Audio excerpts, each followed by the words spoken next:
Hi, I'm here with Dr. B to ask some questions in regards to parenting. We're going to talk about the difficult subject of death and dying. So, Dr. B, my family recently had the traumatic experience of my dad dying suddenly. And we're still grieving and going through the loss. But, I'm a mama bear. How do we protect our children in regards to death and dying? I think the wish is that we can protect our children from every trauma that happens in their lives. We don't want our children, we don't want our children to experience pain or to not be happy.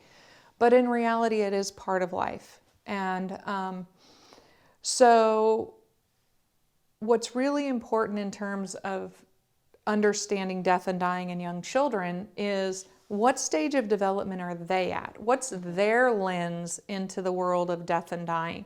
Because it's very different than our lens as an adult. So a 3 and a 4-year-old who's still struggling with sort of the fantasy reality stage and the death kind of just means they went away like to the store or they went on a long trip, but maybe they're going to come back. So there's no convincing them that that's not true. So we just have to support their thinking and feelings about missing that person. Children who are a little bit older, 7 or 8, and to 10 or whatever, they experience this more permanently. They recognize it as a permanent event, and it's not whoever, grandma, grandpa, whoever isn't coming back. However, they're also very concerned about the parent their parent. What they end up like being preoccupied with thinking is not so much about, oh my gosh, my grandparent passed away, but oh my gosh, if my mom's dad could pass away, then that means my dad could pass away. They're personalizing, they're looking at it one step out, like if that could happen to my mom, then that could happen to me. Or, like I could be the one who lost a parent. And that's very scary for kids. So it's important to talk to children that age about, I know it's scary to think about maybe me dying someday or daddy dying or, that's scary because it is very hard to lose a parent. But I want you to know that as sad as I am, I'm going to be okay. And you would be okay too. Because there's lots of people in your life who love you and care about you and will take care of you. The emotions are still very real because it recently happened and I'm still grieving. How do I explain this grief that I'm having with my children? It's okay to be human. It's okay to allow your children to see you have feelings. The whole gamut of those feelings, from anger, having a short fuse, all the way down to just collapsing sorrow and sadness, because that is the spectrum of our healthy emotional system. And when something traumatic happens, we need to let our body experience that in order to move forward. So if your children see you crying, or if they cry with you, it's okay. Say, we're very sad and we're going to get through this. And crying is like clearing out the system a little bit. Doesn't mean we're going to get over anything. It means we're going to get through to the next place. But you don't have to be afraid of mommy or daddy having feelings.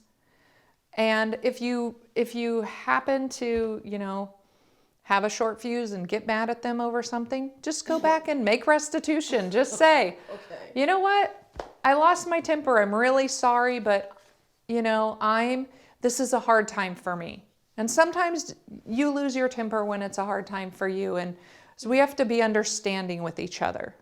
And then that's a really great model for the future, because you will hear them say, sometimes we have to be understanding of each other. And that's exactly who we want to build. Yeah. That is protecting our children, is teaching them to be loving and compassionate during the most difficult times, which this obviously is. I have one more question. We had this dilemma that of whether our children should view the body or not during the wake or the funeral, and me and my husband had opposing views on it.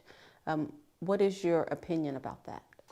That's a great question. I say there are lots of factors that play into it. And the bottom line is the partners need to decide ahead of time whether children are going to view the body or not.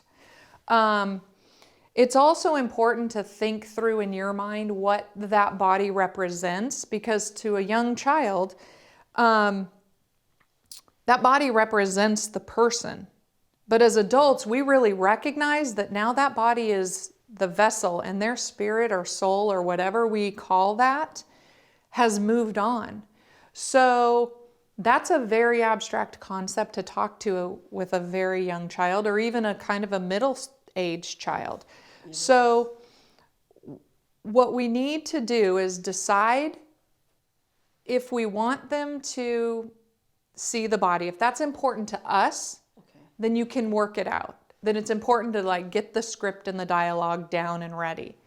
If you feel like they're gonna miss something by not seeing the body, then you may want to rethink it and just say, you know what, this is my time. It's really important for me to have this experience of the last viewing of the body of my parent or loved one. And it'll be okay. They're not going to miss anything. So that's something that they won't recognize it as the last viewing ever. That's something that we recognize for them. Okay. But they're going to have lots of memories that come from stories, photo albums, interactions with people who are similar in the family. So this isn't really the last time they're going to experience that person. Thank you, Dr. B. That was very helpful. Sure.